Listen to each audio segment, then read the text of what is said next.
And of course, what makes it worse as well is, I mean, obviously you've got Manchester City, who, you know, the guy who owns the club was interested in buying Newcastle at one stage. They're throwing money. It's burning a hole in the pocket. They can't wait to get like Kakar in and people like that. But then on the other scale, you've got Hull City, who are quietly bringing in players. They're bringing in players on loan from Man United. They're making progress.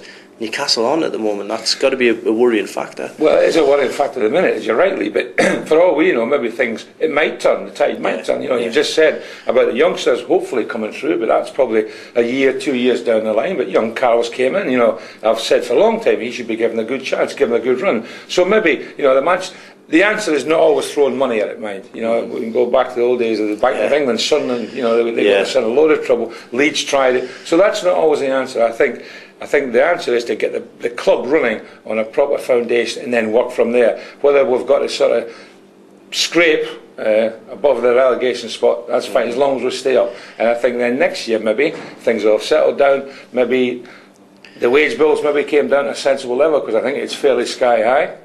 And again, as a business, you've got to say, we can't afford that. And if you can't afford it, you can't do it. Now, Mike Ashley, in fairness to him, is probably losing money every day as we speak with Newcastle United. And he'll be trying to stop that. You know, but I think he'll understand it might take a bit of time. But throwing money is not always the answer. And I think a common sense approach, but I still go back to, I would like to know who's, you know, I think at the minute, if I had a criticism of the club, which I don't like to do, we need to have some leadership, you know, or somebody comes out and say, right, I am going to tell the people what we're doing. We need a leader, because Joe's making statements. Now, does everybody say, Joe, well, is that a fact? You know, are you going for these players? We need somebody to turn around and say, well, that is a fact. Nobody's sort of saying, Joe's right.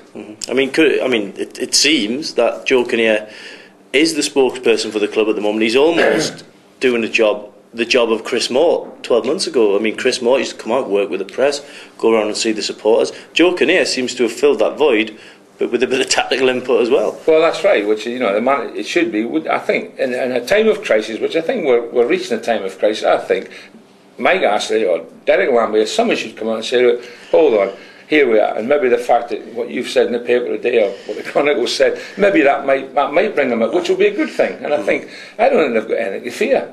They just come out and say, well, this is the way it is. I'm sorry, you know, I can't plough millions and millions, and that's fair enough. I would understand that. You would understand it. You might not be happy, because when he first came, you were hoping that we're going to do a Manchester City. But as I say, that's not always the answer. And I think a common sense approach by the management, whoever that may be, Derek Lambie or Mike Ashley, I think that's what the sensible people are looking for.